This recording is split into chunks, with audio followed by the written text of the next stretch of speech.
Kiefer. Take this! Every so often we get those series of films where the first film knocks it right out of the park, but then you will get sequels that come along that really show you how great those films can be, whether it be an increase for the budget, an expansion of the story, or just the fact that they had a better knowledge of the subject, they were able to really push the boat out on the sequel. Sometimes you just get movie sequels that set the bar just so high that every other film in the franchise that follows after it just can't hold up in comparison. Hey guys, welcome to the Geek Box, and today I'm going to be looking at my top 10 movie sequels that set the bar too high. Pick him up! Pick him up!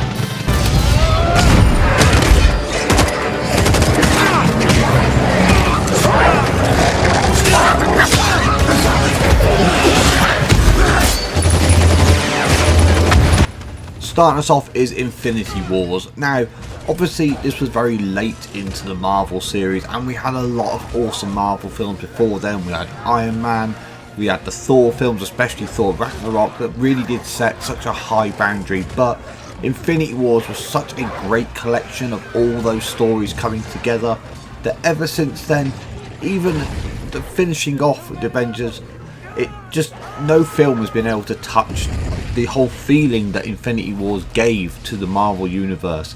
And I would be hard pressed to think that any film coming in the future is really going to hit that mark. Obviously things like Spider-Man and that have made a really high mark in it, but Infinity Wars just truly showed just the peak of what we could get in the Marvel universe with all those stories coming together after all those years. So Infinity Wars just set a bar that just can't be touched at the moment, and the way Marvel is going, they're still creating great films, but I don't think they're ever going to recapture that touch of magic.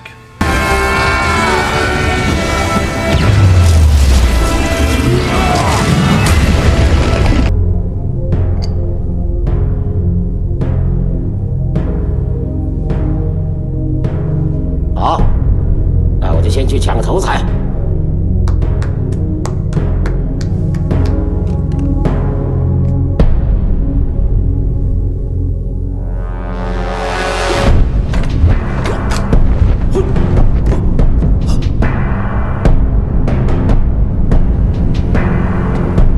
Now, for those that follow the Ip Man films, they know they're all fantastic films, and the first Ip Man film was a great movie. It really was. Just for a martial arts film, it brought it out to a much bigger audience that people could really enjoy, with a just fantastic performance by Donnie Yen. And Ip Man 2 took it even further, delving deeper into the story of Ip Man's story, obviously then recovering from the Japanese invasion and trying to create a new life and open up a proper school, and just the jinx that deal into it and the comedy that's added in. Everybody in that film just plays their part so perfectly, and it's one of those films where I will always watch it with the original Chinese and then with the subtitles, because it just shows the depth of character that each of the actors brings to the role. And the other Ip Man films have been great films as well afterwards, but because Ip Man 2 was just such a good film, they've just never been able to really touch again on just what made that film so spectacular in its storytelling. 走开！我才真的很滑。承让，承让。来呀，别让他停下来！张师傅，轮到你了。 È onesto pecciotto di una vaiocca. Sta vicino a me, non Ciccio. Fallo venire più vicino, che poi io non ci vedo tanto buono di lontano. The Godfather 2. Now, the original Godfather film is one of the most iconic films, and it was really hard to decide for me whether how that first film is done or how the second one would really be the bearer for this, but I do think the second one, telling the further story of Michael and then going back and actually telling Vito Corleone's story through when he was younger, that led to that path of him becoming the Godfather. The whole thing together, it just gave so many more layers than the first film was able to.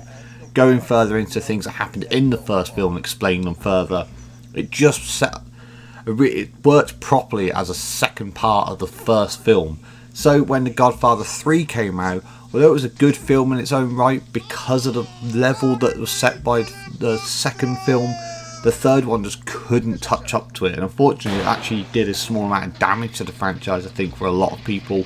But The Godfather 2 was definitely the dawn of the series.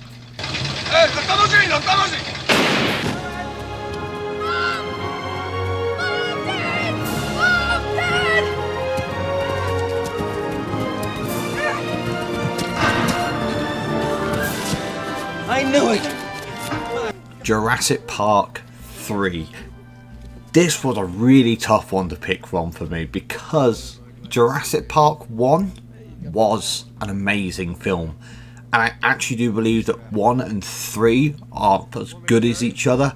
Jurassic Park 2 The Lost World was a decent film. It was a good film, but the first one was so good.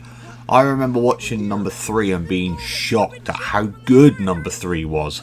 So Jurassic Park 3 really set a bar in place, and then so we've had other Jurassic Park films since then. We've had the Chris Pratt films and that, but they just haven't held that magic that the third one did, of really pushing the boat out further and telling the story of the dinosaurs and the understanding behind it. And it just feels like that benchmark was set so high that is why now the films, in comparison, they're good films, but they just feel lackluster in comparison.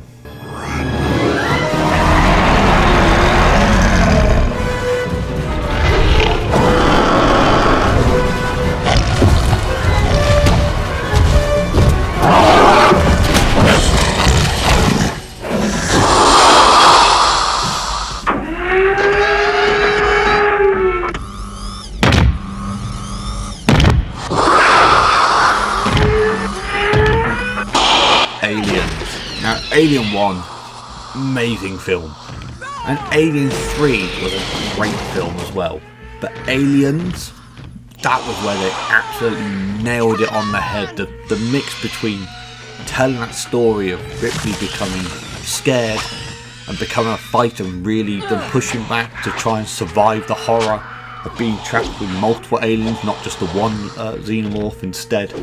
Aliens was written to perfection for the series as far as I'm concerned, and that is why the films that followed were good films, but they couldn't quite touch that proper mix of intrigue and pure horror and being suspended on the edge of your seat about what was going to happen next to the crew. And Aliens, I think, was a lesson from back in the day that was a really good pilot for this is how you write out a suspenseful story instead. We know the horror's there, we know it's going to be violent, but you don't know when it's coming.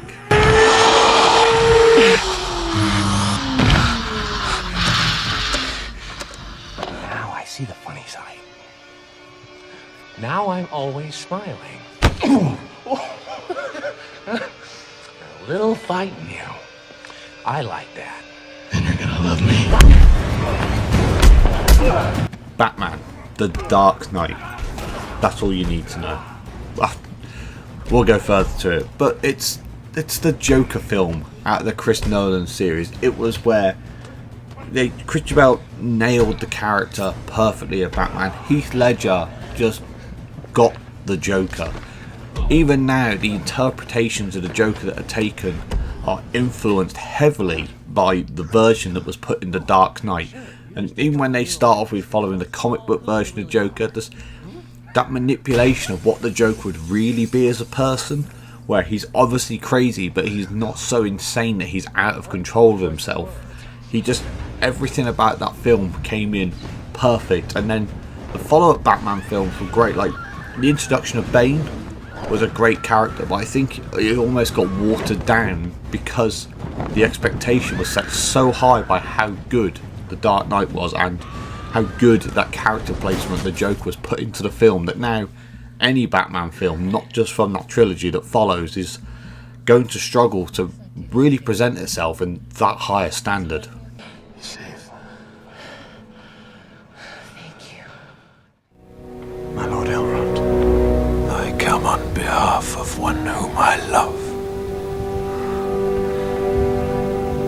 Arwen is dying. Lord of the Rings, Return of the King. Now, see, the Lord of the Rings films are their own epic legacy for all good reason, and the Return of the King was that proper build-up of the fact that the first two films built the story through amazingly. They did a great job, as much as you can, to put the books into film form without making them 7 hours long each. But Return the King balanced everything: the storytelling, the conclusion, the emotion of it all, how it was all worth it, how the characters finished up, and the battles at the end really showed just how everybody ended up with their own individual story that all circled around this one moment that they had to get the ring and destroy it. And it's the fact that it's so played out well, and the actors are all so perfect in every part, and the musical composition brings it all together so well. And that that's it. If they'd have ended it there, it would have been the perfect finish. But because then we've had since the Hobbit films, which even though they're prequels, they were actually sequeling films to these. Return the King, I think it just set the bar so high on what a Lord of the Rings film should be, that the Hobbit in comparison just felt hollow. And I enjoyed the Hobbit films, they were brilliant films, but they just couldn't hold a flame up to Return of the King. They will answer to the King of Gondor.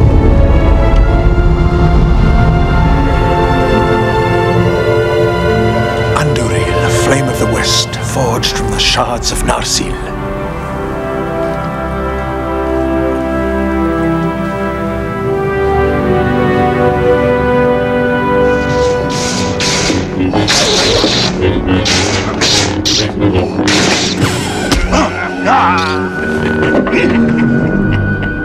Good.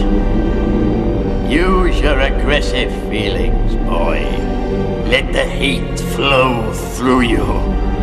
Star Wars Episode 5. And before everybody starts shooting their blasters at me and swinging everything around, Star Wars films, the original trilogy for me, are film perfection.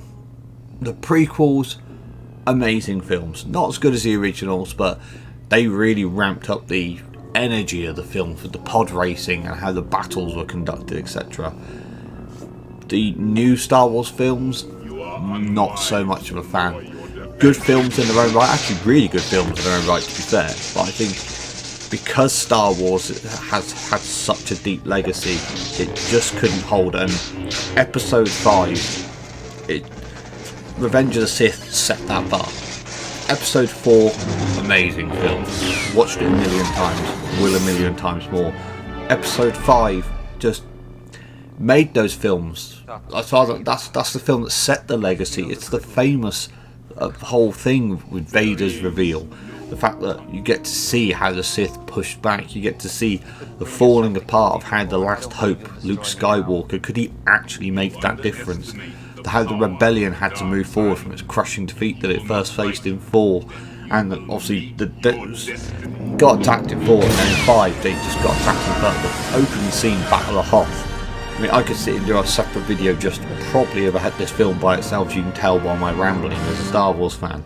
But Episode 5 for me set every single standard that is now used to the modern day in every single piece of work that's done in the Star Wars universe, from the films, the prequels, the follow-up films, right the way through to The Mandalorian and Boba Fett, and what obviously the other things that we're having as well. Episode 5 for me, it set the standard for this is what Star Wars is, and this is how good it gets. Give yourself to the dark side. It is the only way you can save your friends. Yes, your thoughts betray you.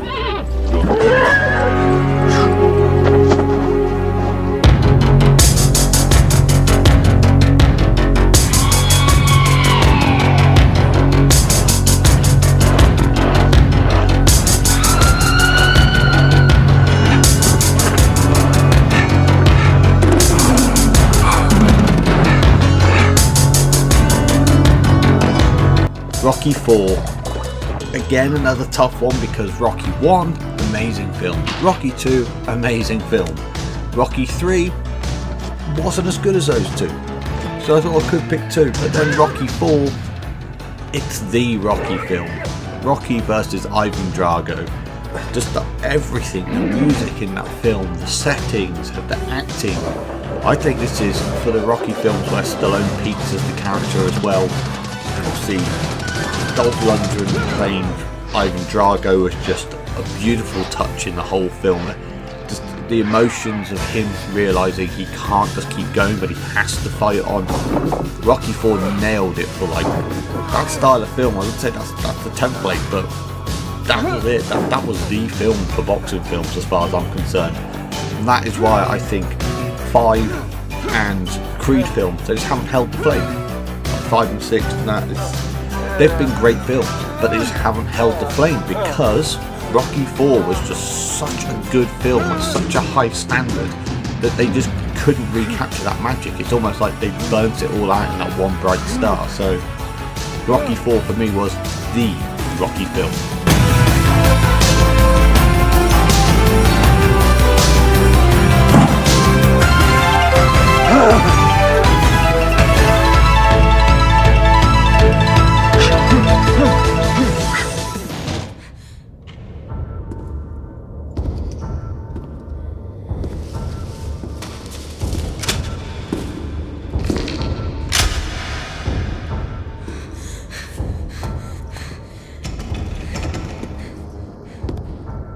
Hey!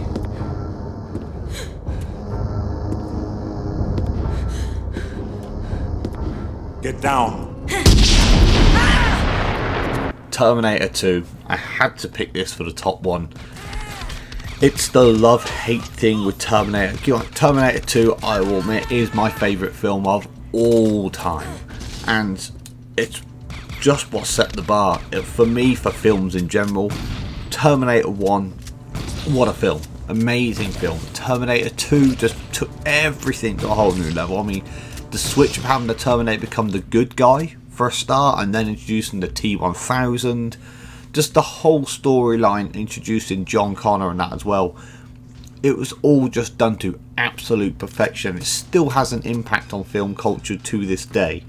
And the films following, Terminator 3, obviously the films that moved forward towards the war and that, they were great films, but Terminator 2 was just so good. They didn't feel as good because you had that standard set that Terminator was a top tier amazing film, and the film has to be that good to match it in the series, and they didn't. Films by themselves, great films to watch, but when you set them up against the bar that Terminator 2 set, they just were not in that league. So anyway guys, that's it for me. I hope you enjoyed the list. Obviously, if you enjoyed the video, hit the like button, and if you haven't already, hit the subscribe button, stay up to date on all the latest content. And of course, feel free to click on video your option here. You've got the badge there to subscribe quickly, and you can check out more content from the channel. As always, thanks for watching guys. I love you all, and I'll see you all out there.